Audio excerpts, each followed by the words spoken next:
Straw Hut Media. Hello on the Rockers. We are talking hot topics and spilling the reality TV with model, actor, producer, influencer, Jesse Pattison, JP, and my guest co-host, relationship app guru, and pop culture fiend, Adam Cohen-Asl, and me, a relationship app failure. Your favorite host with the sassy most. Raise a glass and let the drinks begin. It's On the Rocks.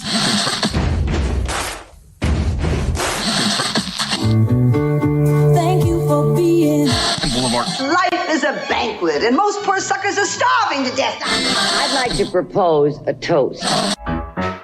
This is On the Rocks with Alexander, where I drink with your favorite celebrities as we talk about fashion, entertainment, pop culture, reality TV, and, well, that's about it. So pop a cork, lean back, and raise a glass to On the Rocks. fasten your seatbelt. It's going to be a bumpy night. Lord have mercy, buttons and bows and pantyhose. On the Rocks podcast, a place where we're too glam to give a damn. Okay, you know, we are in LA. The storm watch. It came in like my ex. It came in with a lot of drama, got too wet, and then it left without a trace. Thank you, LA Storm. Follow us on Instagram and TikTok at On the Rocks on Air, and on Facebook, On the Rocks Radio Show. Send me an email. Book me for a pride, wedding, funeral, quinceañera, bris. I don't care. I will show up. I'm actually hosting a karaoke. It's a private party. It's a karaoke thing for a celebrity, and I don't know who it is. I have got no details. They're just like, keep the jokes general.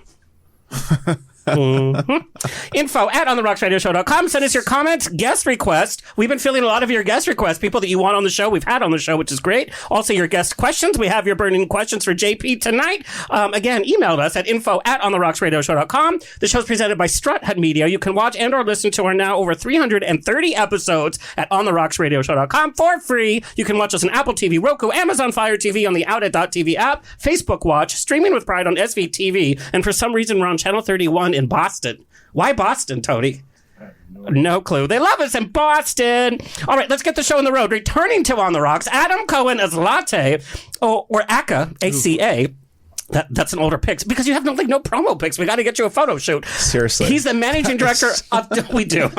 I'm like, I had to go to your Grindr profile to pull these. Anyway, he's the managing director of Talkify, the #1 matchmaking company in America. He's a 12-year dating industry executive with products that include the Meet Group, Chappy Bumble, Zeus, Graya, S'more, which he sold to Talkify in 2023 in the biggest dating app deal of the year. So he's paying for the drinks tonight. And he must know a thing or two about relationships because he's happily married. Womp womp. He's also a socialite, rubbing elbows and some other body parts with your favorite reality TV stars. Please welcome back to the show, Adam Cohen-Asl, or ACA.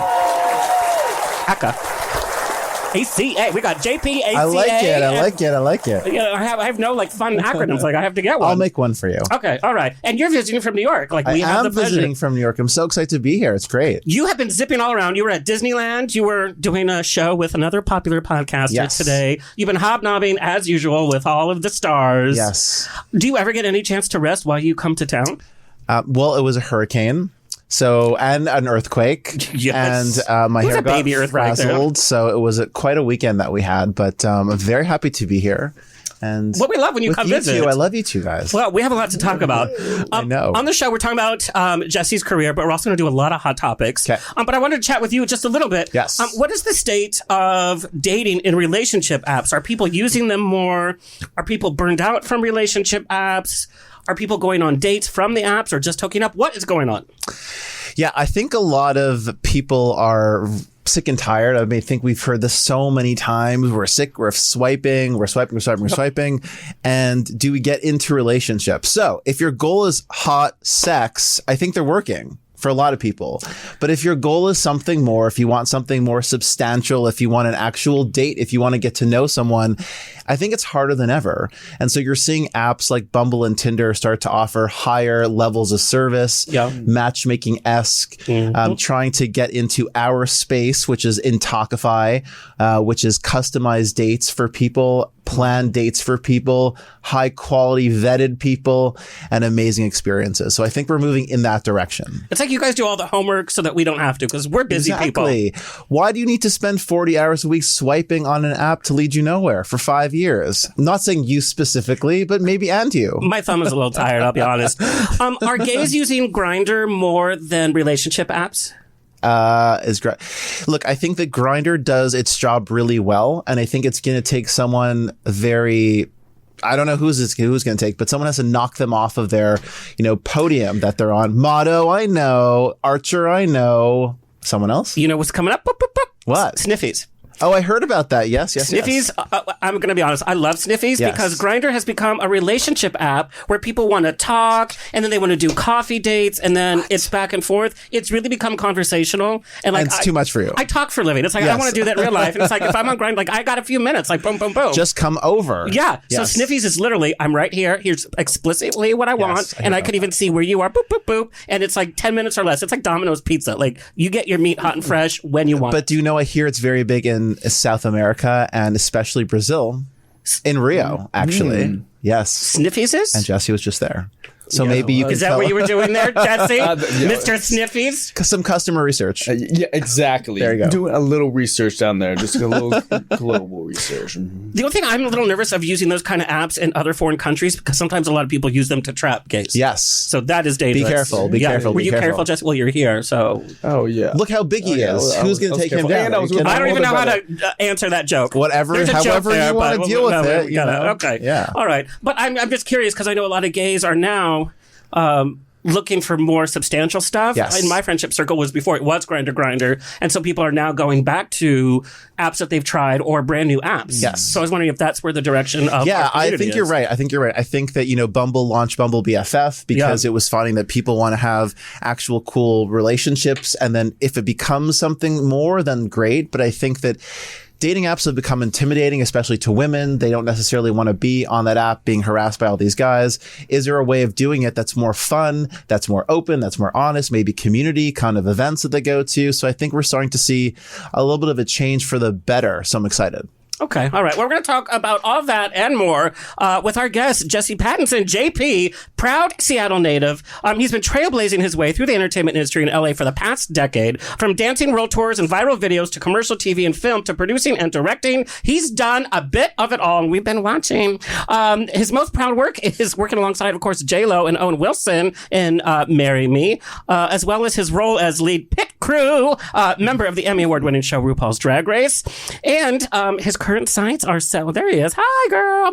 His current sites are on stunts, by the way, and action films. He's been training with XMA, which means Extreme Martial Artists, and 87 North Productions for the past couple of years. New projects are in the works. We're going to talk about them all. Please welcome Jesse James Pattinson. Hello. Hello, hello, hello.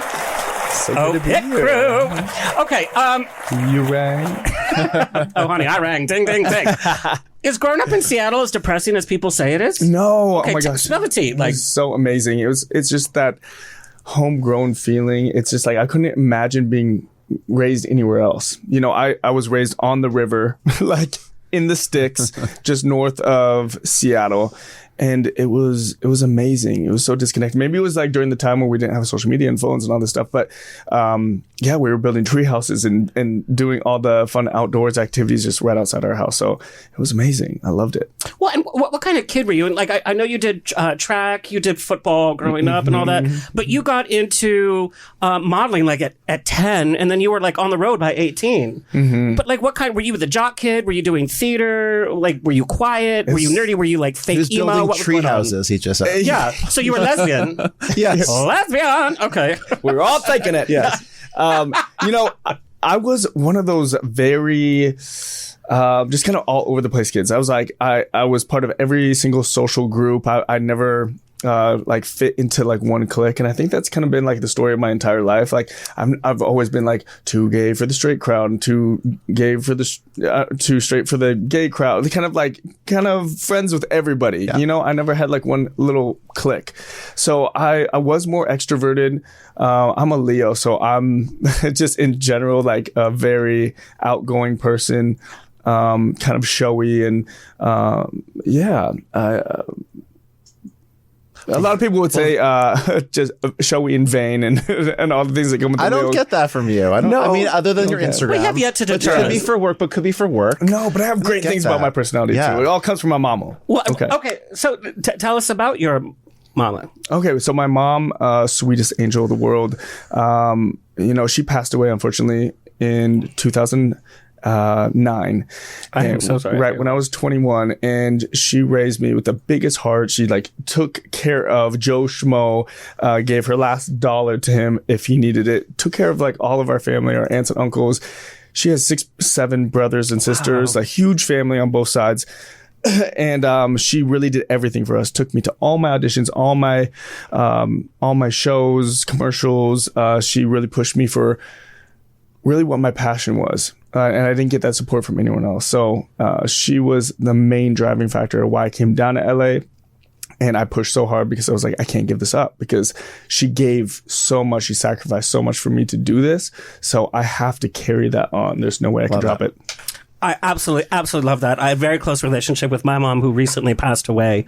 But I think how that teaches you in life is to respect people who have that kind of drive and that kind of strength. I mean, you know, your mom sounds like a very strong woman, and that's carried over to you. And also your ability to fit in all these different groups. And then for you to have that kind of like foundation as a kid, you're like, yeah, I can go to this group and I can master this and I can master this. You don't have to pigeonhole yourself into one kind of group. I think that's a huge benefit. And that's one thing that I kind of felt. I was like being pigeonholed into certain areas. And it started in high school when my older brother was the big football star. A professional bodybuilder, right? Yeah, and a professional What's bodybuilder. his phone number? I don't know if he swings your way, but give it a shot. Oh, honey, I've got enough vodka. I'll give you his dating profile in a little bit. Okay.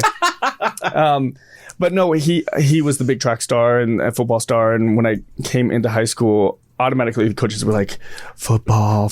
I had already played football, like in junior football, loved it, killed it, was one of the best defensive backs.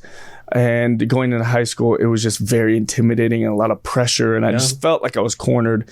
And I felt like that in a lot of different areas. And I kind of broke away. And I've always been that person to just kind of do something different, like not expected. And I never wanted to follow like a crowd or a group or be like, oh, this is what I'm supposed to do. I always rebelled against that. But that's what kind of led me into acting. And I was in acting classes. I was doing football practice and track practice and all these meets and games.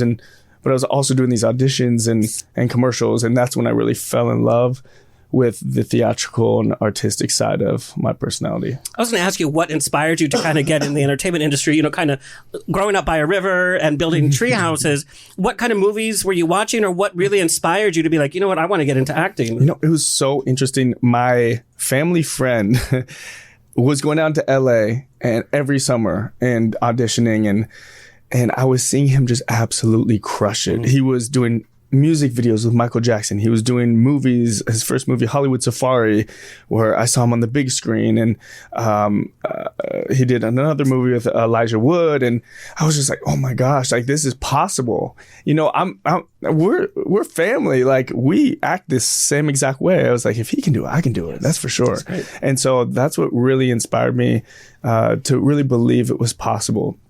Representation. Now, I want to know, you know, we're going to talk a lot about looks, obviously, because, you know, you're a model and you're an athlete and, you know. And I hear he's also single. Oh, honey, that's, do you know how many questions I got to that? I know. Because, like, so we get emails and questions. Exactly. Yeah, and it's like, oh, I put the word out, like, oh, here's who's coming on the show. It's like, I'm already getting DMs about it right now. Yes, yeah. And it's like, okay. Hope so. Single. If you don't mind, I want to hold on to that. Okay. Because I want to lead up to that. I really want to focus on you, because a lot of times, when you're in certain relationships or whatever, that's what becomes the focus. And it's like, well, I'm more than all of this. And so what I really wanted to ask you was, when did your looks start to get into the picture? I know you started modeling at a very young age, but when did you realize that maybe your looks were developing and that was kind of setting you aside, good and bad, from some of the other kind of kids growing up or some of the other opportunities? I was in middle school. I was looking into a spoon and I said, you are really, really, really ridiculously good looking. You know, it was. And the principal's like, straight A's for life. Right.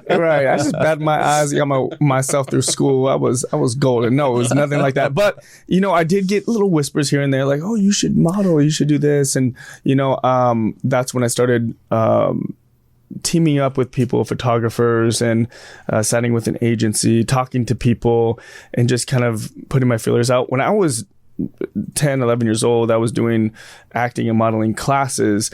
And so I kind of was already introduced to different photographers and agencies that got me into commercial work. And kind of that commercial side of modeling.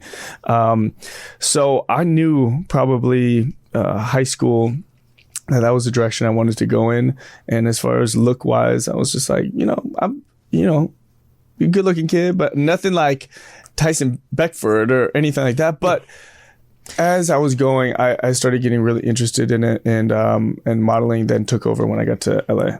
Well, I will tell you what I looked like in high school was not anything like that. I don't know how your high school pictures were looking. But there's this kind of early focus, and I can't even imagine, like, high school, middle school. Those are our strangest, weirdest growing up. Like, the worst mongoloid stage, baby. Everything. Well, clearly for some of us, but not for others. You know what I'm saying? No, but I mean, so there's this focus on your looks, but all this stuff is happening going through puberty, and then it's like, did you ever feel overshadowed growing up? It's like, yeah, model. But you know what? Can I say something? I'm okay with that because I see some people that I went to high school with, and I get better with age. They look boo-boo. They look boo-boo. I'm good to go. Don't have kids. Don't get married. Don't live in the Midwest, and you're going to look fine. You feel good. You mature when you need to mature, and things are meant to be how they're meant to be. That was fresh. Listen, I was so insecure, like going through the whole modeling side. I was like, I don't want to be an actor. And the modeling side, I was like taking pictures and stuff. I was very uncomfortable because I'm not painting the picture like, oh, I knew I was a good looking kid and blah, blah, blah. It was like, no, I was 130 pounds. I was very skinny. I was like very, very insecure about it. Like, I remember even just in college, like having swim shorts on and taking a picture looking back, and my swim shorts were falling off to the side. I was like, tiny. Tiny. It was not cute. But, a lot of that I still have in the back of my head. Like, I need to put on some more weight, and I need to, because I see this like young, thin kid. You see the old it does happen. Well, it's funny, but there's always a side to it. We think conversations about body image and body positivity are for heavier people. There's a whole other side to it that plays with your psyche. It's like, no matter what side of the spectrum you fall in terms of body image, it's never going to be perfect. It's never going to be good enough. There's also people on social media that are going to be the first person, whether it's out of jealousy or maybe because you said no to them on Grindr, that they're going to, put some stupid comment. And it's like, we dwell on that as gay men. Are we going to be talking about Ozempic? I feel like you're leading us up into that direction. No? So, no. Okay, I don't know. I mean, it's hot topics. I feel like that is like Don't do it.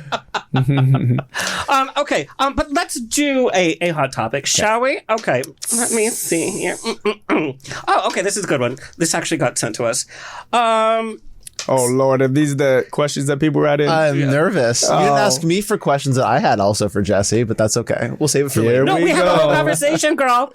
Okay. So, social media guru, you've been through a lot with social media. Relationship guru. Yes. Just a loudmouth. This was sent to us. There was a whole story with it. I'm like, girl, I'm not telling the whole story. Should you be allowed, or should you expect it to be okay to check your partner's DMs on social media? Absolutely. I think if you have an open relationship, you should, like, as far as like an honest relationship. Yeah. And it's clear in the communication, like, what you can look through whatever. You should get to a point where it should be so comfortable, because when you're in that position where you're like hiding your phone and like, it doesn't seem like you guys are really on the same team, unless this person in their own right, in their personality, is just like, I like to keep my stuff private and I have nothing going on. Then that's where trust comes in, and that's cool. And that's the conversation you need to have. But for me and my relationships, I like to have my stuff open. Like, I would prefer to have my partner be the same way and be like, we don't have anything to hide because we talk about it. It's like, hey, I'm like, sometimes I get DMs from guys and pictures and this happens. I'm not talking about me. I get DMs from guys for him. Me. Okay, that's a popular. That's a part of life. When you are an influencer and a model, you're going to get DMs. In fact, another follow-up question, which I'm going to get to after that. But that's just part of the job. You're going to get a dick pic. You're going to get celebrities in your DMs. That's like, hey, I also think it's okay. I think, if you're talking about gay relationships, I think that's also another level, because we're used to being used to being. I think it's accepted in our community to have open relationships. And so people also have rules for those open relationships, and you don't actually know what someone's rules are. Some people's rules may be, you know, I trust you, but you do your thing. I don't want to know. I trust you, but I know you're getting this stuff. I don't want to see it. I think that's the most common thing. It's like, I know many of my friend circle, that's how they handle their open relationships. It's like, I know they're up to whatever. I don't want to hear about it. I just want to know that they're happy and that we're still having sex. That's all I care about. Yes. And our home is clean. And by home, I mean like no STDs. Oh, you're like, never mind. Like the kitchen's clean. Okay, the basement, honey. The basement. Exactly. Honey, we're calling maid service for that. All of that. But I think part of that open relationship, even though it's open and you know so-and-so's doing something, there's still the trust that you have in there, and there's still privacy. So I wouldn't ever expect to check somebody's DMs. I would just trust that if something major were to come up, we would discuss it. Sure. But I would also not that I'm hiding anything, but I wouldn't want, hey, can I see your DMs? It's like, no, that's like, there has to be your own self in a relationship and your own privacy on a certain level. Yeah. And if I got a few dick pics and I liked them, so what? I'm not interacting on that. Or if I was, I would tell you about it. I agree with that. Yeah. I'm not at all saying that you should be cracking into someone's phone and looking through. But some people do. They're crazy about it. If someone's phone's open and you're looking, I mean, hey, what's going on over here? Okay, I'm one of those people. I'm Inspector Damn Gadget. I was like, just don't let it happen because I'm gonna find out. And so that goes back to but has that happened to you? So like you have an opinion, but where does this opinion come from? Where does my opinion come from? Yeah. Well, could be like checking. Do we have to ask? So have you been in a situation where someone's been cheating on you, but you thought that you were in a monogamous, relationship, and then it turned out to be not so monogamous? Yes, there has been multiple situations where I would just rather know what's going on than to find out later. Yes. To be in this like fake relationship for years and be blindsided because this person's not being honest. I feel like it only gets to the point where I'm like, I want to see what's going on because I feel that there's not an honest and open communication that there should be. When from the jump, it should just be that, or we could just be friends. Yeah. That's just what it should be. In your case, and as long as you set those rules and the person agrees, it should be good to go, right? When stuff like that happens, though, there's also a breakdown of a relationship. There's bigger issues than just somebody sending you a dick pic on social media. And I think that's what you're kind of getting at. I think it's the emotional part of it too, right? The dick pics, who cares? I mean, dick pics come out to everybody. Everybody gets dick pics. Like, I don't care. Like, you're just going to get them. And sometimes, it's okay to flirt. Like, if you're at a club with your boyfriend and a guy, like, smiles and buys you a drink, you're going to take that drink. To be fair, I've never received one over DM, so I'm missing out on something. Well, you will this week. Okay. Everybody send him your... No. Okay, I'm doing it right now. Let me give you my number, too. Oh, my God. But the flip side is, we look at somebody like you with modeling and all that, and we think, who would look away and be like, oh, I need somebody else's dick pic? Like, it's just so silly to me. But this is the reality of dating. Men are pigs. It's just human nature. It's like everybody's looking for the next best thing. We're conditioned in this world, just in general. I'm just saying in general, that it's so easy to swipe to the next thing or to get all these messages and to have access to so many different people, and you get bored or in a fight and you're like, oh, I'm going to jump over to this. That's where character comes in. And a lot of people will, and past relationships will put blame on being like, oh, well, we're men and humans aren't conditioned to be with one other person. Like we're given this ability of like sexual desire, and it's hard to fight nature on it. But we're also given choice. We're also given like free will, of course, but we also respect. We have respect and love, and that's the bottom line. And if you don't have those things, you better clip this for Talkify. Yeah. That was put in such a perfect way. I can't even tell you. Thank you. But it is one of those things that I'm very passionate about because we do have that choice, and it's very simple. It's like, if you want to go have other relationships while you're in a relationship with me, go do it and try and find better. You can go try, because every single time that it turns out, they're always messaging me back and be like, oh, maybe we should get together because again. The grass is always greener, and it might be greener for this season, but it's not going to be greener next season. There's always something. So how's that happened to you and the guy come back, and have you ever taken the person back? I have not taken the person back. I'm very prideful when it comes to situations like that, and just really having self-love for myself. I can't disrespect myself in that situation. That's so good. And that's very hard to do. It is very hard. It's very hard. And a lot of gay men are very lonely too. So it's like when we have that missing, then we get all in our heads about it. But to have that kind of confidence, and it doesn't mean cockiness, it doesn't mean ego. It's like, this is what I'm going to put up with, and this is what I'm not. This is what I'm going to value. You're not going to buy a car that doesn't drive right? And it's like same thing with that stuff left over from his mom. Especially if you're driving a Bentley. 100%.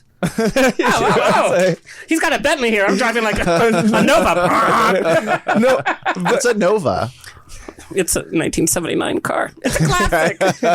My mom's first car was a Nova, and it had issues. She's cute. But yeah, I feel like in a world full of options, it's like you can have those options. Like, I know what I'm looking for and what I am gonna allow, but I know the value of myself and what I have to offer, and the person that is meant to be with me and to walk this journey together is not going to make those decisions, is not going to be jumping back and forth when situations are hard. Life is hard. There's so many people out there that don't make those decisions. And those people that think that everybody makes those decisions are really living in their own world. And yes, a lot of people do. It's just human nature. And you can't really blame someone if that's their path. But it's not mine. And some people are just focused on sex, and it's like, you're married, which is okay. I mean, the thing is, but there's more to a relationship than that. Oh, sorry. If you know that that's what all you want, right? A lot of people that I know have a ton of great friends, and they're just really looking to have fun. They're not really interested in relationships. But don't date anybody. Yeah. Like, after a month, like just. Or is your thing going to be like, I just date a lot of people at once? I also know people that have 3 or 4 things, and it's fine for them. And I assume the people they're dating, But the thing is, I never like to judge because I was judged before. It does not feel good to be judged. I don't know their specific situation. I think as long as they're honest about it with themselves and with the people that they're in, they're not hurting people. Good. Absolutely. And being single and like owning your wholeness is perfectly fine. Absolutely. Like, get that in that stage and then get into something else if you want it or don't want it. Whatever fits for you. It's not hurting anybody. Now, you're married. Yes. So you have the other side to speak of it, such as like you meet, how many hot celebrities do you meet? You've got a great personality. You guys are so cute, but you guys are married, and married life comes with a whole lot of other stuff. It's like, we got to do laundry. We got to pay the bills. It's like, meh, meh, meh. Well, so it's so interesting because, we run the largest matchmaking company in the country, and we have 250,000 successful matches. That's a lot of successful matches. They're going on to do whatever they want to do. And so, being in a relationship is much harder than finding a relationship. And so when people come to us and they say, I've been on these apps for 6, 7, 8 years, and I met some interesting people. I learned a lot about myself, and I still haven't found someone. I just need you to find me someone. And that just is actually the easy part. The harder part is staying together, staying happy, staying confident in your relationship, and growing together. Because if you're not growing together, you're growing apart, and then also that ends. I think we're just such busy people, no matter what industry you're in. It's like busy, busy, busy. Even to sit and have 3 dates with somebody, it's like, God, it's such an effort, And that's why you need a matchmaker. And I'm saying you because maybe it's actually you. Girl, and my also, matchmaker would jump off a cliff and be like, I can't handle this. And also Jesse, because the reality is, we do have very busy lives. You're doing so much in a day. You're doing so much in a day. And yet we're spending 10 to 12 hours per week on dating apps that generally lead Who has that much time? A lot of people, and it leads to nowhere. I'm on Sniffies for 10 minutes and I got delivery. Like, that's what I'm doing. But it leads to nowhere. And so at some point, after a certain number of years leading to nowhere, you need to stop and think about, am I doing the right thing? Do I need to change my process? The great thing about a matchmaker is they get to know who you are. They get to understand your personality and what makes you tick and really your soul. If someone understands your soul, your core values, your attachment style, your personality, they can go off into America and find people that are really compatible to you. They vet them, they background check, they credit check. And also, you might need some of that. Not you, in general. We might need some of that. And then they plan the dates. It seems so not romantic, and it seems intrusive to me. Credit checks? Yeah. Some people want them. Some people don't. But we just want to make sure that at least at our company, that we're setting you up on a date with someone that we are comfortable with. We actually think will be compatible. And as an expert in the field, we think that the date on its own will be very fun for you. table stakes. It'll be fun. There's a reason why some of the oldest professions are prostitution, lawyers, and matchmakers. Yeah. Matchmakers have been at the center of every cultural, like old school cultural phenomena, from Mexican to Jewish to Italian. Like that's just it's making a return. Millionaire Matchmaker really was is. huge with Patty Stanger. You have Indian Matchmaker, Jewish Matchmaker. Patty Stanger's doing a new show coming up. There's a lot We of love new Patty. matchmaking. She was on the show and she was just like F's left and right. I'm like, okay. She's a spitfire. She is. I also interviewed her. She's phenomenal. And, I think that she's also single. She's also looking to mingle. But she's also very open about, she's like, yes, I'm a matchmaker. But like, it's like, well, then why are you single? It's like, well, no, she knows all the ins and outs. She does. She's also not settling. That was fresh. And I don't think anybody should settle. I don't think if you are in a relationship, but then that's the problem, right? In a relationship, as you mentioned, Jesse, you have to set boundaries. If someone is infiltrating your boundaries and you are changing who you are to make them happy, to make them stay, recipe for disaster. And oftentimes people do that because they feel like it's better to be in a compromising relationship than alone. And that's 100%. never better. Or in black and white, it looks good, such as we have this whole crew of influencers that are dating. They're dating for the camera. They're not dating for each other. Yeah. And we see what happens. This last year for entertainment couples has been awful, especially in the gay community. How many gay couples? Who are we talking about? Well, I'd want to point everybody out, but I mean, it's headlines. Billy Porter broke up. We had that French influencer couple break up. There was two other... Josh Flagg and Bobby divorced. Well, I have a lot to say about that. Now, I want Josh on the show so I can talk to him myself. I'm going to bring him for your next time. Okay, good.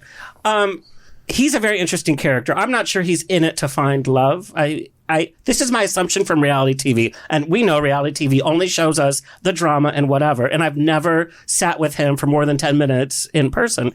But he seems that he wants the idea and the vision of being in love, but not really wants to be in love. I don't know. I've only... Do you have knowledge? Have you been on a date with Josh Flagg? No, listen. I have sat down with him through the producers of Drag Race. This is T, girl. Yeah. And press release. And I think he has a really big heart and he is looking for love. I agree with that.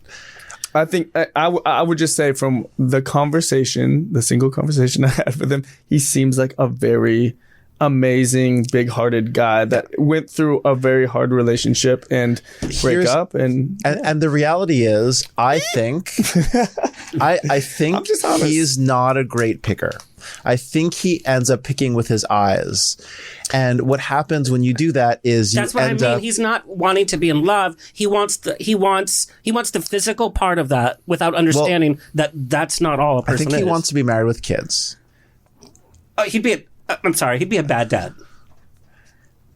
I think he'd be a great dad. We're probably going to edit this later. Yeah. No, I think he's never going to Jesse, what do you think? I'm going to get slapped with a I don't know all Would you go on a date with Josh Flagg? Yeah, why not? No, not why not. He seems that yes, sounded I would. Yeah, we would go if I bowling was or single, whatever. so would I. Sure. And here's the thing. I think you have a little for Josh Flagg. I think that No.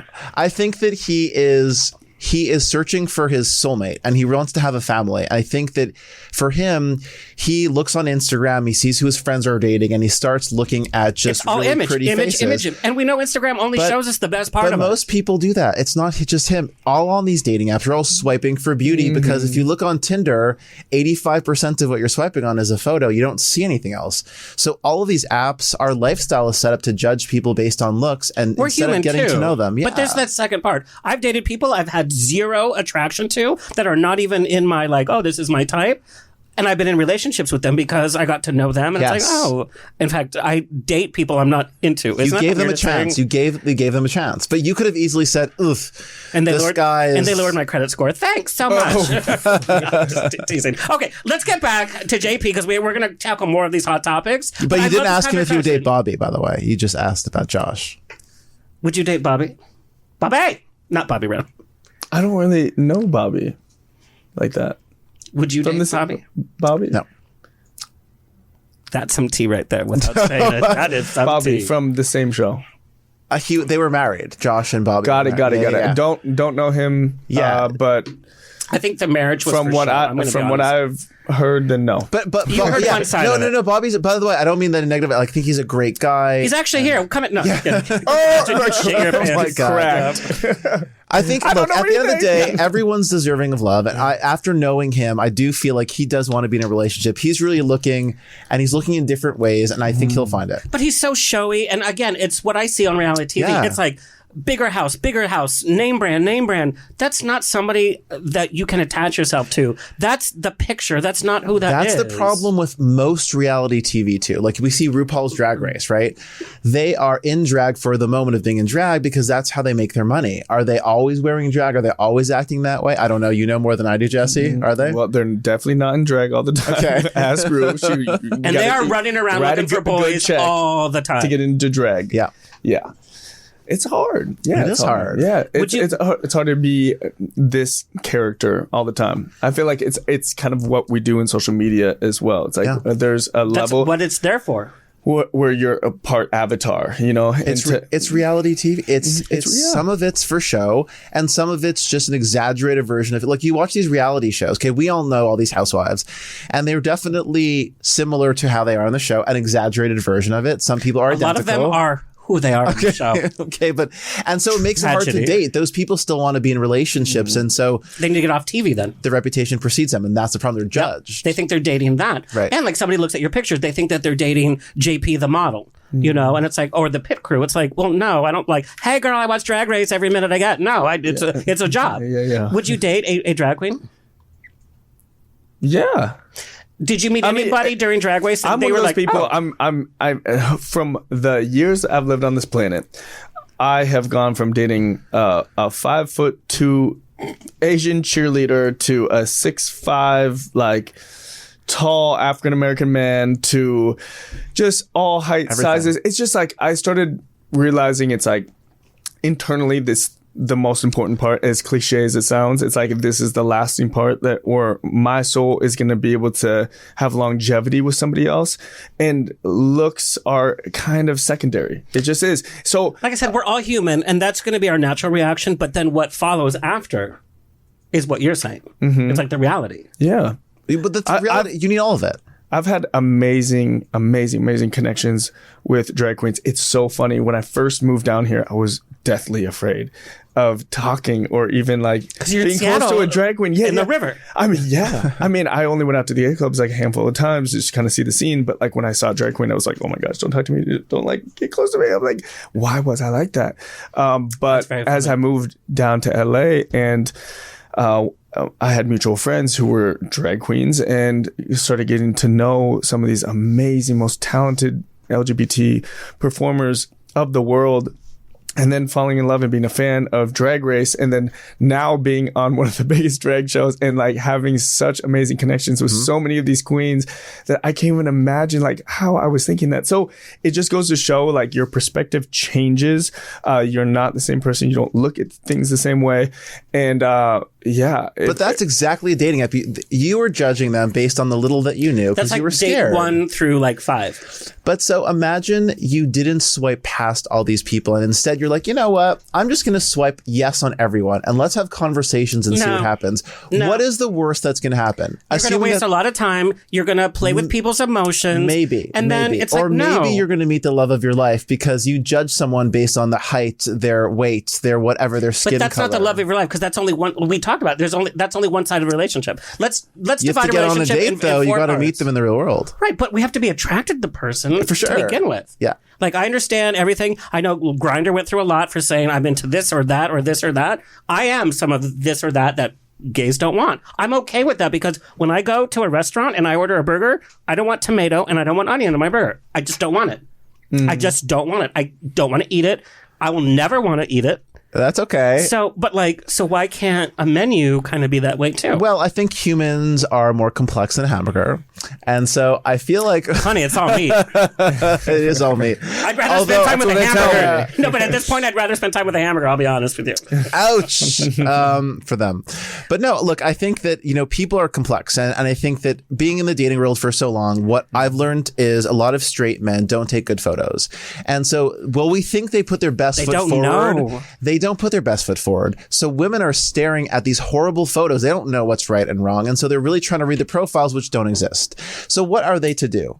And so we need to get people talking. We need to get people communicating. We are human. We are supposed to be communicating with our words, hopefully in person. Let's do more of that and less of this. But the nation is having a problem with that as a whole, socially and politically. I agree. Okay, so we're going to come back to Hot Topics because we could literally... Where's his Talkify podcast, by the way? Where is what? His Talkify podcast. Oh, yeah, exactly. Well, because everything you said is know. like so I love it. And that voice. Like, well, I'm definitely clipping these sound bites and doing something with them. But no, but I could you better pull a gig for me. Can I tell you that Jesse came? Jesse was one of our. We did a Pride panel. Yes, and so we had Brooks Marks, Meredith's son, on our panel, LGBTQ panel. We had Evan. Oh my God, I'm gonna forget his last name. Do you remember his last name? It's escaping me. But anyways, we had an amazing... Very memorable. I wasn't asked to be on it. But Evan was memorable. It was an amazing panel. And, Jesse has words of wisdom because I think that you come from a very humble background. You've been through a lot. You didn't grow up in a big city.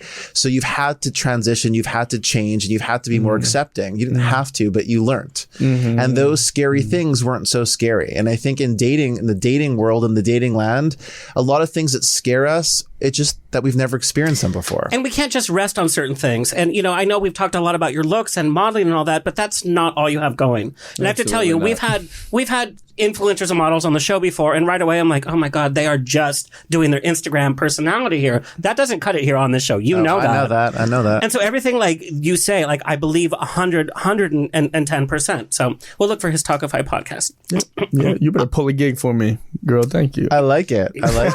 Like, hey, you don't have to sell me. I love him. Are you kidding me? And I wonder, and so let's take it back to your career and like how it's made you who you are. Losing your mom at such a young age, there comes grief with that. And we as gay men, having gone through it very recently, gay men are like, party, party, party. We all love our moms. Our moms are like, cool, whatever. But it's like, okay, here's the reality. Going through grief at such a young age, but social media, modeling, everything is smoke and mirrors. You put your best foot forward. How did you get through that grief? Ooh, that was really hard. I mean, honestly, like I have two amazing brothers, an older brother and a little brother, Zach and Matt, and also my dad. We became really close, and we really made it a point to do a lot of our trips together. We still are very close. When I went to Rio, I went with my older brother. Like we go on these trips together. We stay very, very close, and so that helped me a lot. But also just like, for me personally, like I'm a very spiritual person, praying, meditating, and then also throwing myself into work. Like I love to be busy. Like I think I get it from my mom too, where was such a relentless hard worker and very dedicated to what she loved. And I don't have kids, so my kids are my projects and my visions and what I want to create for myself in the future. And so I put so much energy into that, and it has blossomed into a world that sometimes I wake up and be like, well, how am I here? Like just this kid from Seattle in the sticks. But you worked hard for it from like 10 years old, like we said, and going through all this background that your fans might not know that, oh, wow, I didn't know we had to deal with all of this. What I wanted to ask is, now like you're really involved with the martial arts, stunt training. These are typically very macho areas of fitness. And I hate to use the word like straight passing, but you do have this like very down to earth. It's not like, hey girl, boom, boom, boom.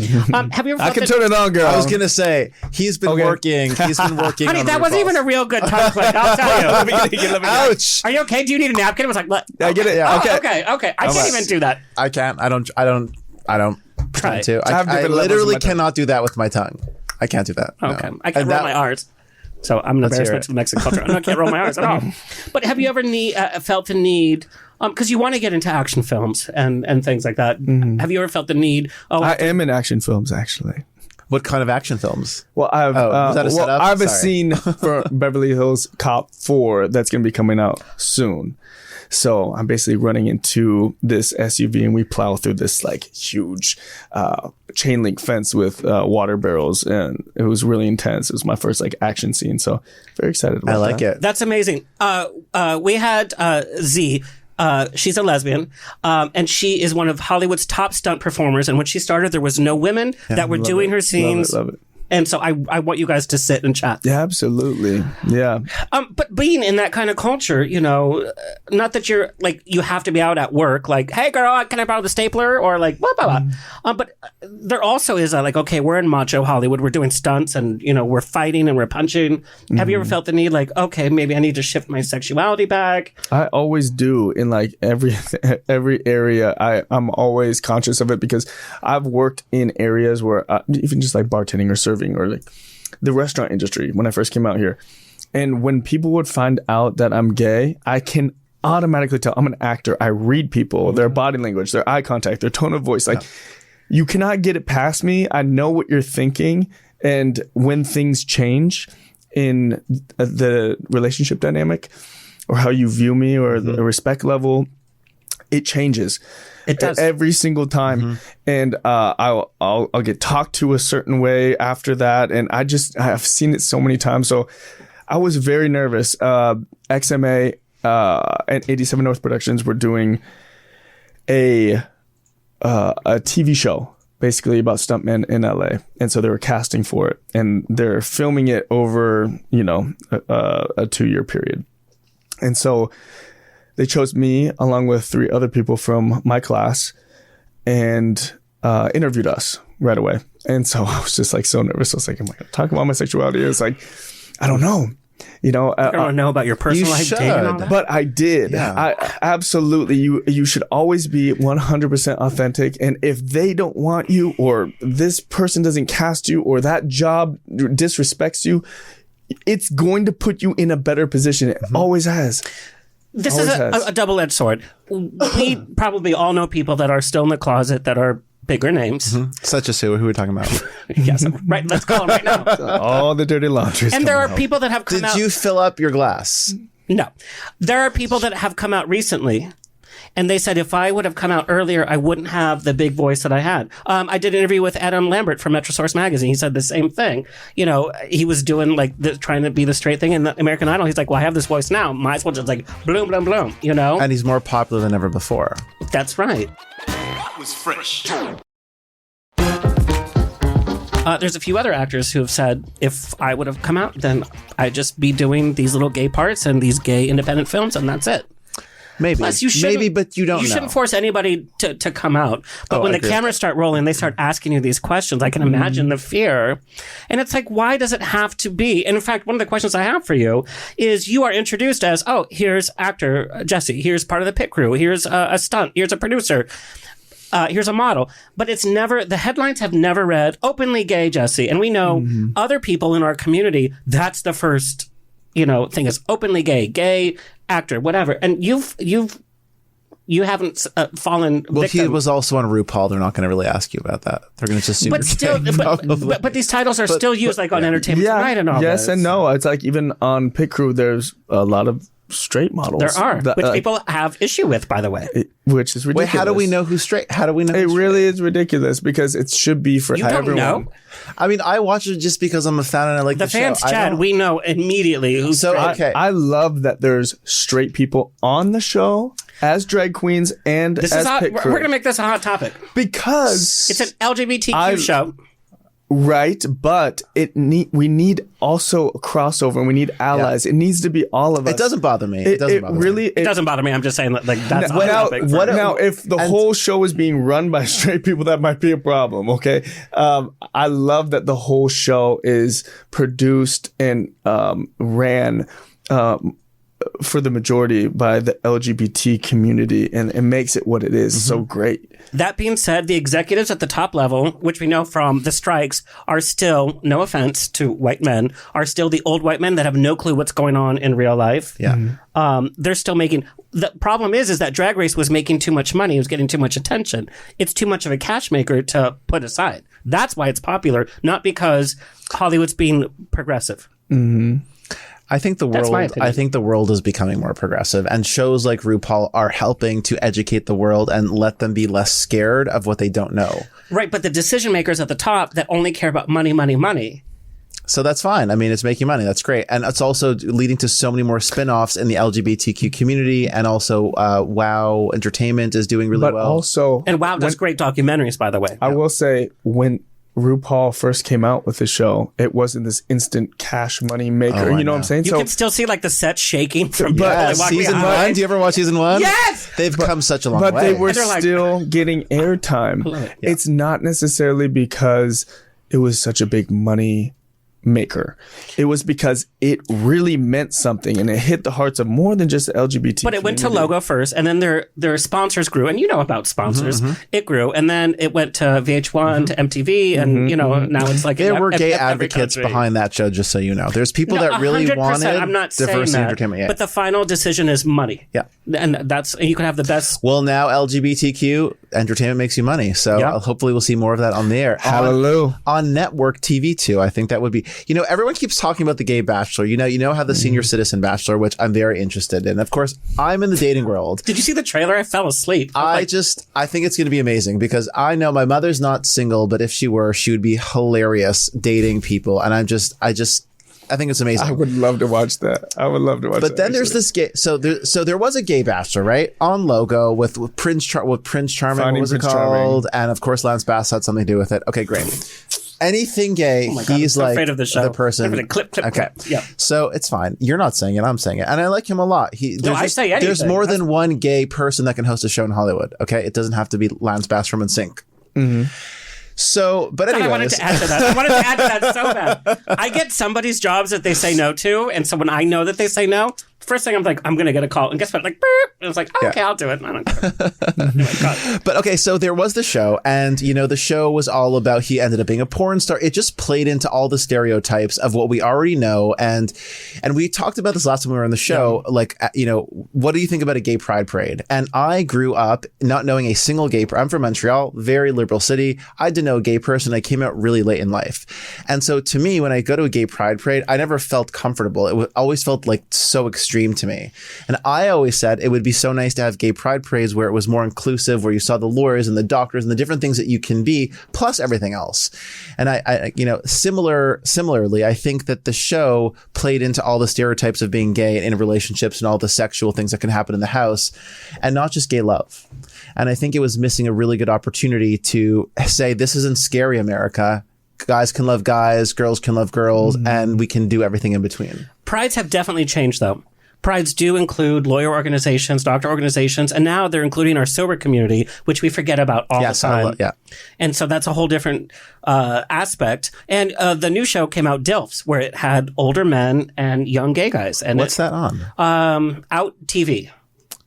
What's that on? Where did you get out? It's from Canada, by the way. The company's from Canada. Now Okay. they're in the U.S. Stormy Daniels was... Of course she was. Was the Oh, MC. yeah. My friend is on that. Matthew is on that. I haven't seen the show, but yeah, my friend Matthew's on it. He's Here's a the thing, DILF? it's like- Go, Matthew. Here's the thing. It's like all of us Come on, Matt. know about the show. I watched 2 episodes and we had a few of them on the show. But the idea was it still opened up the conversation to what you're attracted to initially and how it can grow and what we can learn from other people. Can I from just our throw in a hot community. topic that's totally not related to anything we're talking about? So, The Real Friends of Hollywood on MTV. Are we talking about that for just a second? Because We had them all on there. We had the whole cast on the Jesse show. is from Hollywood. Were you asked to be on the show? He should have been asked to be on the show. They probably couldn't afford you. What is Or the- he was actually a real resident of West Hollywood or a real successful person. That's all I'm going to say. No, I wasn't asked. No. Okay, but let's talk. Don't be mad Did that you you watch weren't. the show? What did you think about the show? Was it a good representation of the gay community? We're going to get in so and much what? trouble for this episode. I honestly feel like it got such bad reviews. A little unwarranted. It wasn't any more drama than any other reality show, say like a group of girlfriends or what. But it did take on this huge like social hate, right? Especially in the It was cool to hate it. It was cool to hate My it. question to every friend of mine that said I hate it, did you watch it? And I'm like, no. I watched But saw the whole trailer. thing. I did watch it. I watched every episode. I watched every episode. I watched 4 episodes because that's what they sent me ahead of time. Yeah. So you had the whole cast on it. You didn't watch the whole season. To be honest, I couldn't because I knew the reality and I was like, this is not really our Right. community. Yeah, I think it had to do. I really liked Curtis on the show. he kind of stood out to me as having a very vulnerable, real story about coming out, especially in the entertainment industry as an actor. It's like very risky to come out, and he was very bold to do so. So I was like, props to Curtis. I actually fully agree with that, because out of the entire cast, he had a journey that we did not know about. He was vulnerable, and he needed the rally. He needed the friends around him. Not that they really were his friends, but they didn't even highlight that much. It was this little kind of side note. And it's like, make the show about people trying to make it in West Hollywood with these stories. That is something that people want to hear So about. season 2, should we petition Jesse to be on the show? And me. Hello, I live here too. Yes, This okay. bitch is like, giving out podcasts I got left enough and right. going I'm like, on. hello. You get one. Okay, we have to get back to your career because we got so many questions. You've been involved in so many different areas of entertainment: model, actor, producer, now stunts, reality TV. Are you still finding your footing, what your passion is? Or are you want to challenge yourself in all areas of entertainment? How do you know what to focus on? You know, that's been a huge challenge for me, and I love a challenge. I love every aspect of the entertainment industry, and it would be so sad to not be involved in dance ever. I was so grateful to do that and to accomplish what I did and to go on these world tours and feel what it's like to be on stage in front of thousands of people. And I had that moment, and it was really sad for me to kind of say, I think I only have so much time, right? So to pair my acting with my stunts and go from dance choreography to fight choreography, I was like, this is my lane. What I came out here for was acting. So when it came to producing and directing and creating all this stuff, I love to create. And so when I have that urge and that itch, especially when I have celebrities or people I really look up to that are like, hey, I really want to put something like this together. I'm like, of course, I got you. I see it. I hear a track, and I can visualize it. And it's so fun to me to get other entertainment entrepreneurs, singers, actors, dancers, and musicians all together to build something that's really unique and also has a message behind it, right? It has been a challenge to really focus on one thing. And I try every day to like reel it back. Your agent and manager are like, what? Yeah. Especially my manager is like, okay, Jesse, we have to cut that back. We're not going to do this. Like there's like a pageant that I did, and I was Mr. like, Supernatural. Mr. We got questions about that because you represented California. I did. I was Mr. California. Yeah. Sorry, what? Mr. It's not supernatural. It's supernatural. Yeah, national. Supranational? Supranational. What is that? And it was the U.S. It's a huge pageant. It's European, and they did the U.S. and he represented California. Wow. Yes. How's that? And it was one of those things I was like, I just don't know if I'm going to do this. There was like a lot going on. I was moving to my new apartment. This was after quarantine and being stuck with a terrible roommate situation for like 2 years. And I was finally free. I was like, live in your car rather than have a I roommate. had been working so hard. I was doing everything during quarantine. I was doing extra work. I was doing a lot of commercial work. I was doing everything I could. But the fact that you're honest by saying sometimes we have to do extra work to do that. I actually have a few questions about the supernatural. National. But for you, like saying, yes, I'm going to do this, it's a whole different beast. It was all about like looks, and it was this kind of pageantry, which is like, you had already done stuff in entertainment. It's like you come to this pageant and you're like, okay, you're the California title. It's like, no, I saw some of the interviews they did with you. It's like they had no clue who he was, but then you had to sit there and like do all that pageantry. How did that play with your mind? I just took it as, I don't have a huge ego when it comes to things. I see that, which I didn't see before. I'll be honest, because I'm like, Instagram. Yeah, I definitely will come across like that on my Instagram if people don't really know me. But when it comes to something that piques my interest, and I was able to showcase a lot more of myself, have interviews, be able to talk about my life and where I come from. You had to lead some of the interviewers, by the way. They were asking you like, what do you do for protein and blah, blah, blah. And he's like, I want to talk about life. Right. No, here's where like, Yeah. I don't have that in my So notes. Well, here's your Yeah. quick answer, but we're also going to dive into something deep here. Yeah. But I loved the fact that I was able to tell my story. I was able to also show the stunt side of myself during a talent portion. I was able to lead that. They gave me my own solo, which was really cool, and to perform it on stage. I had been working for about, I don't know, like 6 months on this bow staff routine with XMA. So I was really excited to showcase that on That's stage. tough on your body. Yeah, really tough. I mean, Really I've done it. But I was going to say, how do you know Just- personal just experience? I could have done it. Just mostly the training and just. But it changes your whole life. Like you can't go does. out No, like to Mickey's or at the Abbey No, and like no. you just can't. No, West Hollywood's not a thing. Do you know, last time I was here, I texted him and I said, hey, Jesse, let's go hang out. Let's go to West Hollywood for drinks. He's like, I don't do that. I'm really serious about my career.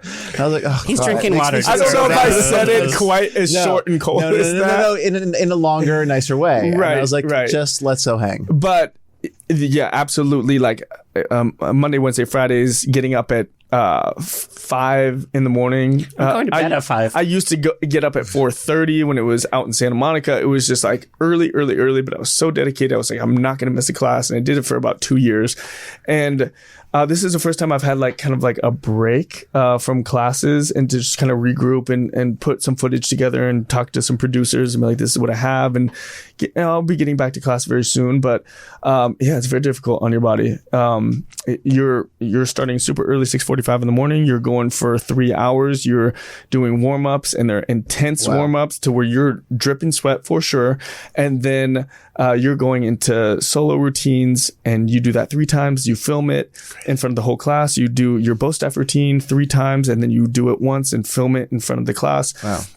And then you go into fight choreography, and then we'll do other random things like reactions and falls, and it depends on the class. But it's a lot, and when you get out of there, it's like you feel very accomplished, but like your body. But that's your world. And it's funny. It's like, oh, you know, people comment like, oh, shirtless selfie, and you know, but it's like they don't realize all the work that actually goes into being a real success in the industry, and that's something that you do. And you know, So it would could you be a say little that Jesse may lonely. be judged, prejudged by some 100%, people? Right. 100%. That was fresh. I mean, I didn't be like, oh my God, but I was like, oh, okay, I think I know what you are. And then you come in, we're having a whole different conversation, you know? And I wonder how lonely it might be, because we know LGBTQ is us hanging out and drinking and partying. And we see, you know, the Andrew Christian models, and they don't look like you.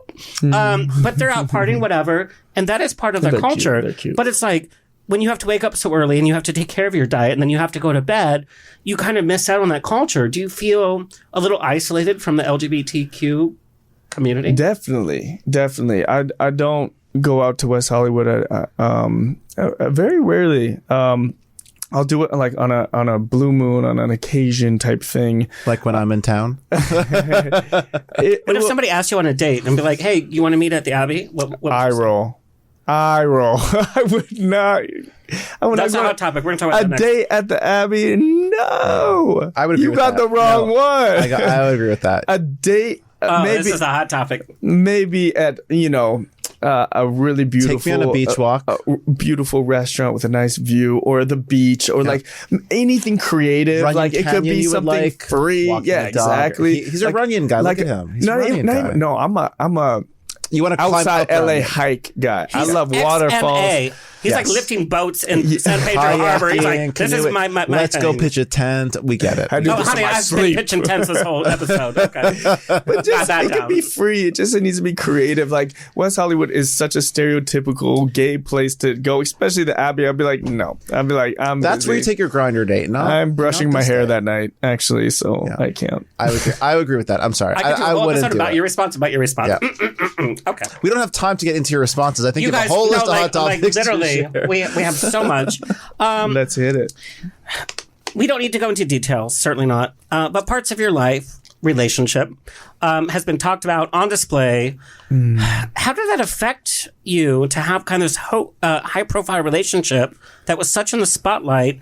And should relationships even be such a big part of social media and career? It was. And like I said, we don't have to mention names at all. Yeah, no, it's fine.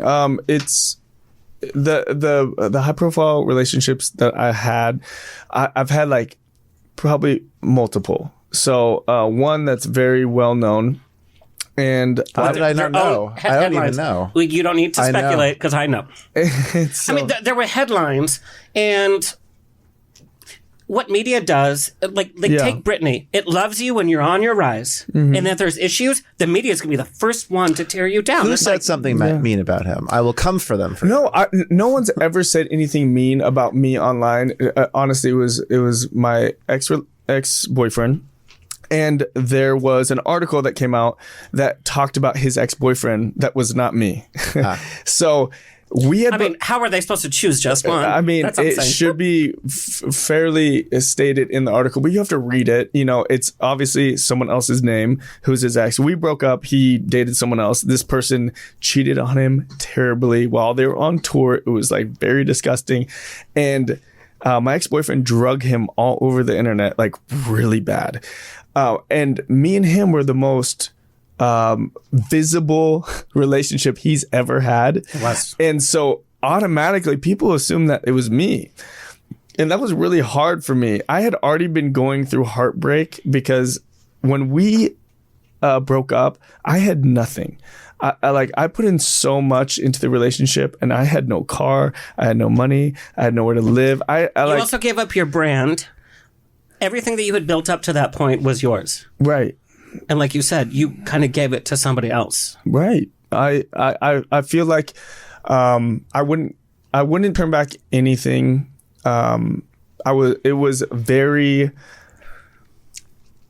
was life-changing, what I learned and the moments that I had, and it shaped me into the person that I am. I wouldn't take it back for anything.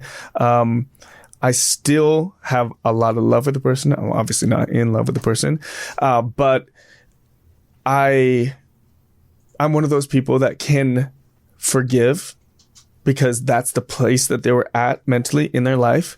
But I'm not going to forget. And like I said, I'm not. The forgiveness is for you. Yeah, absolutely. You can move on. But you also learned a lot, seems like, in that relationship. Absolutely. What not to do. And it was like not only how to treat someone else in a relationship and to make someone feel safe and make someone feel loved, but also in the career aspect, I learned so much as a professional and how to move quickly and to be able to produce and direct and act and dance and sing and do it all in 24 hours and create a video and put it out. And that was something you just can't even learn in school. And that's pressure and stress, by the way, too. And it plays in your relationship. Yeah. Do you think relationships where both people are in entertainment can work? Absolutely. But it just takes two special individuals that really respect each other in a really deep way. I think it could work. I think it's also very challenging because there's two people competing for the same camera. So unless you're on a reality show together, even then would be very difficult. You know, I see the most success in people in different careers supporting one another and just being the biggest cheerleader and biggest champion. Maybe it knows a little bit about you. We're talking about this today with Heather McDonald, right? Like, who would be good when she named all these different celebrities? Heather, when you come in on the show, hello. And at the end of the day, it just becomes much more complicated when you're both in the same industry. You both, want to be out there, and you could be, one's in martial arts, one could be in something else. It's just you're competing with a very limited, a group of people that can pay you to do what you do. And so it becomes some competition for the camera. And I think that there's some level of competition, yes, but there's some couples that aren't competitive with each other at all. But it comes down to like space and time for each other. Where when two people are in the spotlight, and also it's just social pressure. It goes back to the topic you were talking about social media and putting your relationship on display. A lot of people find a lot more success when they don't have their relationship on there. Sure. There's not people from the outside trying to because that's what people do. It's crazy, but it's just like a human response where they see someone happy and they're like, no, you can't be happy. Or try to break up the relationship, try to DM these people because they want what you They want have. the drama. They want the Yeah, drama. people love drama, of course. That's why the shows and news and everything does so well. They have high ratings, clickbait, like on Instagram, all this news drama and entertainment world. But people like to intercede, and people don't like to see other people win in a huge aspect in general. And that's in the gay community too. Oh, for sure. Yeah. Whether it's like, oh, you bought a new house? Well, I need to buy a bigger house. It's like, no, just... But look, when people are happy with themselves, they tend to not do that. When they're happy in their own situation, so it feels like as a society and within our own community, there's a lot of unhappy people. And so let's figure out how to make them happier. And I think that that's really that's the root here. It's us. We don't need to be tearing ourselves down. We need to be building ourselves up.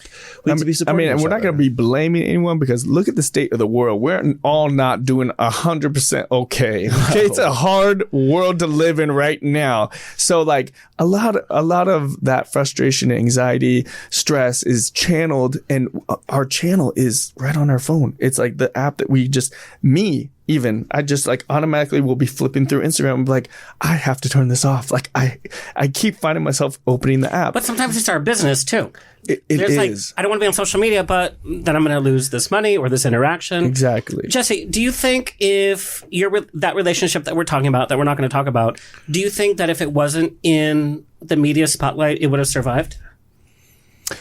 I honestly feel like everything happens for a reason, and there is an element of destiny in things, especially when it comes to energies, right? So mine and his energy was going to get to a point where it was just not going to work.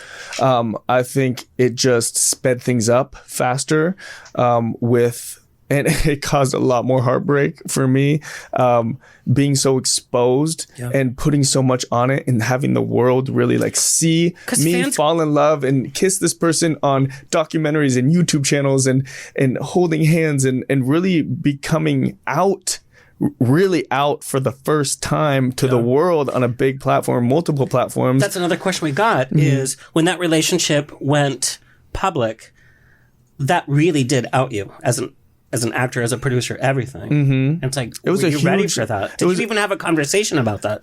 I didn't really have a conversation. It was more of an internal thing. Like, am I ready for this? And I just really wanted to be authentic. And I'm like, I've always been that person. Like when I was in my first relationship and I fell in love with someone, I immediately was like, okay, I'm in love with this person, and I'm going to tell my closest people, my best friend and my family, because I cannot hold things in and I can't keep things a secret. And I have to tell people who I am. It'll eat me alive and it'll drive me crazy. So it was kind of the same. It was my second coming out, and it was very vulnerable. And I was like putting a lot of trust and having conversations, be like, hey, this is what happened in my last relationship, and this is kind of where I come from. And it's very fragile for me. Well, I have a question for you about that. So it didn't work out the way you thought. What's the one takeaway that you're saying to yourself? Positive. Didn't work out for me, but I learned this about myself, or I learned I want this or I don't want this. What did you learn about yourself? Because there's going to be millions of people watching this, and we all are in relationships Maybe sometimes. not millions, maybe like one or two. Jesse's on your show, okay? It'll be millions. So we all can learn from past relationships, and I think oftentimes if you take something positive away, it's not that bad, right? This was tough, though. We grow It was as tough individuals. as a fan to watch, too, by the way. Yeah, but you know what? We grow as individuals, and I think that if you're learning about this into your next relationship, you took something positive away. You're growing as a human, and that's something that we can share with everyone, because so many people will learn from this. We'll learn from, hey, this happened to me. Let me be the guy. Don't let this happen to you. Do you have something? Yeah, absolutely. Is resilience through the depths of losing everything, to be able to come back, not only to survive and to thrive, but to be at the pinnacle of my career with the most high vibrational, successful people in one of the most beautiful locations in the world. I woke up on a yacht with someone that I adore and I look up to so much, and I've been following their career since I was like 13 years old. And I was like, to come from losing everything, I had no money, no car. I had to give my animals away, like my 2 cats to my aunt and my dog to my boyfriend, because I didn't know like what I was going to do with them. I lost all my friends. they all didn't talk to me because they were friends with him first, right? So they had loyalty to him. So I didn't have anyone. I was really, really alone. And I learned that no matter what, losing everything, I can not only survive, but I can make it, and I can climb to where I'm supposed to be in a very successful, thriving position. So when I have these things come at me at life, it doesn't unsettle me. I'm like, okay, I got this. You know, I can. But I think the other thing when I hear your story is don't lose yourself in a relationship. It feels like you lost a bit of who you were in this relationship. You definitely were cast as a part.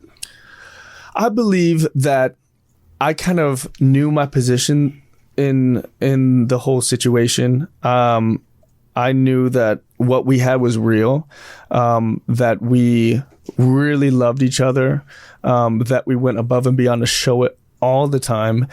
And it was a love that I still to this day have never had. And it became something that became very complicated on his end with how he was going to plan out his trajectory and his life with me alongside him. That was fresh. I believe that at the end of the day, it wasn't necessarily like, it was premeditated that you're going to do this and you're going to work for me and then I'm going to bail out on you. But it kind of went in a direction that felt that way. Mm-hmm. But I knew that I was in love. He knew he was in love. We had this really magical, like Disney prince type of relationship. And at the end of the day, I was growing as an artist, as a dancer, as a producer, director. And I was being so fulfilled because it was preparing me for my next chapter. Mm-hmm. And I knew that as well. No matter if this was going to work out or not, I put every faith that it was going to, but I didn't feel like it was just like, oh, this is just a contrived thing, or this isn't like, really real. It was on both sides. It was like a very, very special thing. I want to know more. When this ends, wait. Is there an after show? I want to take a breath after that because unfortunately, when the headlines hit and everything, you weren't able to say what you just said, which makes sense. Yeah. And fans are like, we're mad at Britney Spears, soon to be ex-husband. Like, we don't know the whole story, but like fans just grab on to whatever we're told. Totally. And that's so unfair for a relationship. And so one of the things, you were on a podcast and you talked about the need to fail to succeed. You learn from your failures or perceived failures. I don't like the word failure because that's such a negative connotation. And so I was going to ask you, what are some of the biggest failures that you've learned from? And again, I hate that word, but this sounds like you emerged totally different. What are the biggest lessons that I've kind of I think you just talked about like this huge relationship. I mean, yeah, that was probably the biggest thing of my life. I mean, the conditions that we that were our relationship were very extreme. It was not a normal relationship. It's like you don't have your boyfriend that's also like teaching you choreography and you got to learn it in 5 minutes and be on the Paramount Studio set and dance around a car and let's do this video. Let's be in this Instagram. Let's pose a kiss. That's not normal. Well, that was never. We never had to like stage anything. As far as like, oh, hey, let's do it. It was very natural. No, it was. But he just maybe the guy just liked Instagram a lot. Oh, no, you lived with a photographer? I didn't know. No, we didn't live. Well, sometimes we did, but like, and that's why there was a lot of people living there. Good. He learned to take really good selfies from him. No, but I mean, nothing was contrived, nothing was pushed or forced, and like in our relationship, and nothing on the documentary was fake or like, oh, hey, let's set this kiss up. Like everything was 100% natural in our relationship, and everything that we did on YouTube, like it just kind of fell into place. It was like, hey, we're gonna do like a little boyfriend video. Are you gonna be free in like an hour? I'm like, yeah, sure. But Jesse's like easygoing person. He's just gonna say yes. No, I see that now. Yeah. Like meeting you. No, but like I haven't heard an interview with you like this where you're just being able to. Nobody's ever like, how big are your muscles? How many times do you work out? No, it's like you haven't had your voice out yet. Yeah.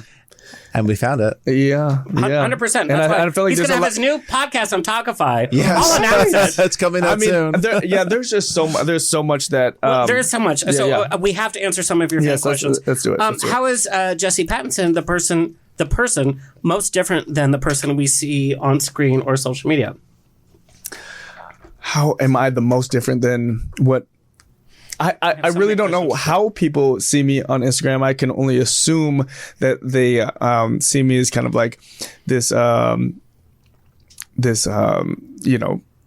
self-absorbed model, I guess, because I post a lot of shirtless content. I'm gonna blame it on the algorithm, but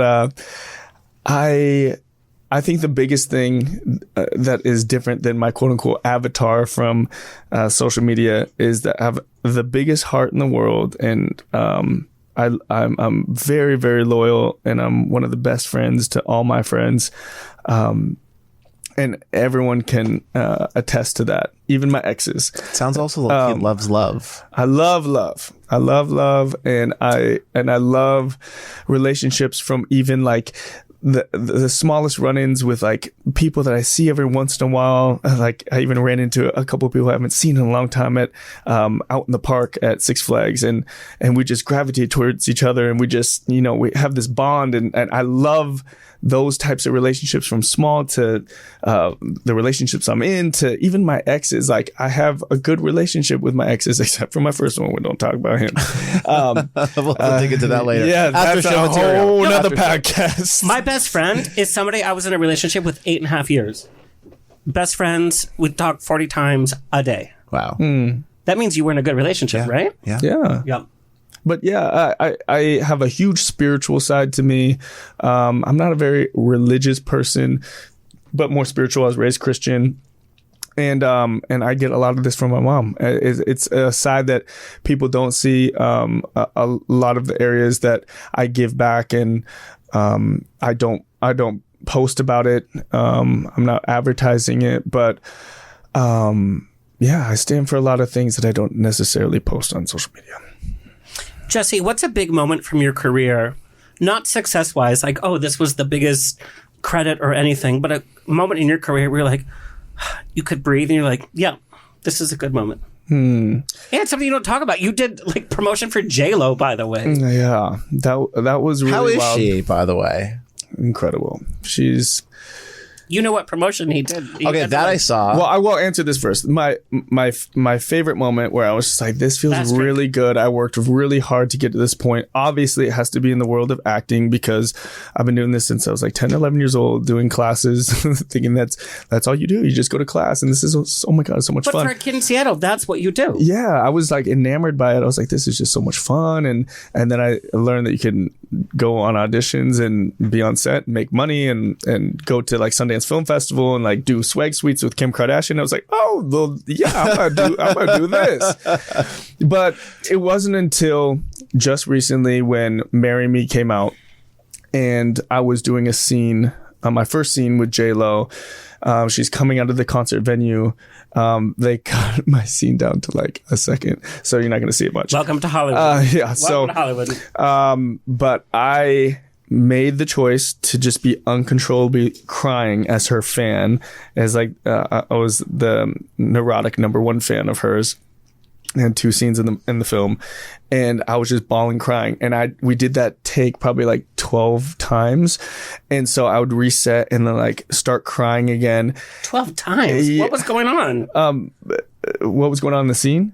Well, 12 takes is a lot. Yeah, His crying wasn't perfect yet. I thought it was you. It was like J-Lo was like, hello. No. I was again. I was Carrie's not trying to get the a sentence center come of out the of you. scene, but I definitely wanted to be like, in everything that I do, to give 100% and to give more than what they're looking for. I mean, they can always dial me back, but I'm going to give it. And I was like, I'm going to show some range here. And I started crying. And then, long story short, the producer, the day after, messaged me and just said, J-Lo was very impressed by you on set and said that you did an amazing job. And I was like, oh my God. Can you imagine that message? Huh? Can you imagine getting that message? I know. Who was the first person that you told about that message? I don't think I told anyone. Didn't you also do it? I don't think I told anyone. It was just for me. It was just like, you're so humble. It was like a really good validating feeling. And the next week I did a scene with Owen Wilson, and I was running down New York City streets, and I was screaming and wearing this wedding dress and a jean jacket, and I'm just going As crazy. one does in film. And my line was, "Marry me, cat," and I'm doing this again and again and again. But the first take, Owen Wilson turns around and goes, "You're killing it." And I was like, thank you. I was like, the king and queen of romantic comedy giving me a compliment. Else? I was like, Did you film something else with J-Lo? Yes. Hustlers. That was like my first film. Okay. Yeah. And then I produced a couple of videos for her social media for her last dates in Vegas. Well, the production of the social media is because I guess they were asking who wants to produce, and you were like, raise my hand. Absolutely, yeah. And you talked on a podcast, like, you just say yes. You say yes in this industry. Yes. And challenge yourself. Yeah. You have an opportunity. That's a big opportunity. You figure it out. Yes. You know what I mean? Of course. I mean, you should know what's out of your depth, because you should never say yes to something in the industry that you don't have expertise in, because that's a big mistake too. She'll figure it out. I've heard other success like, I can ride a horse. Yes. I can speak Spanish. Oh, but if you are absolutely never done it before, and there's a chance that you're going to crash and burn, it could waste a lot of people's time, energy, and you don't want to do that with J-Lo's team. Word to the wise.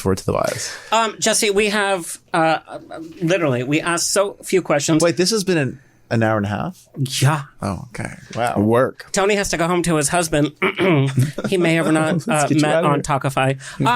One thing you haven't talked about, and we're going to talk about this. Girl, I'm a huge Trekkie.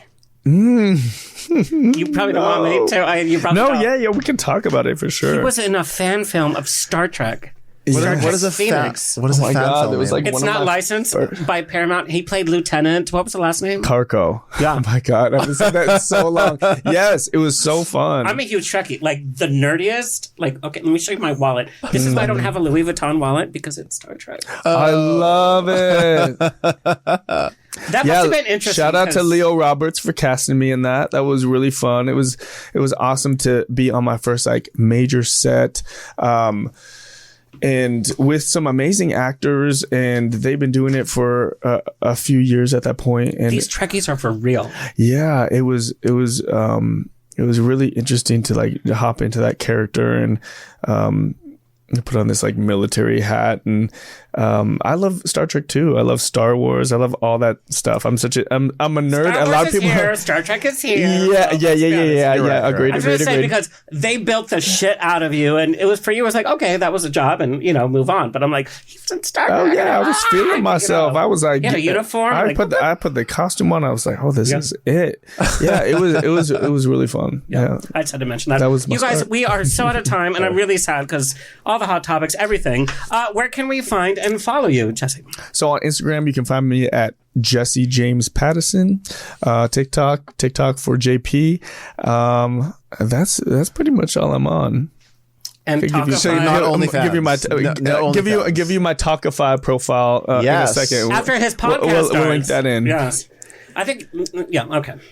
Well, what do you want to know about me, really? I think if you are out there and you are single and you are ready to mingle, you can go to Adam Asladi on Instagram, and you can click on my link in bio and actually get a free Talkify profile. He's so good. And maybe you'll match with Jesse. I just signed up my profile not too long ago. I know. We're sending him on amazing and so dates. we're going to see what happens. I'm excited for you. I have all the faith and trust in you and the whole company. I want to see this journey. We need a podcast with just this journey. Yeah. Well, first his own podcast where he can actually talk about his journey. I think that would be something that people want to see. Great. I can't wait to listen to it since I won't get my own. Okay.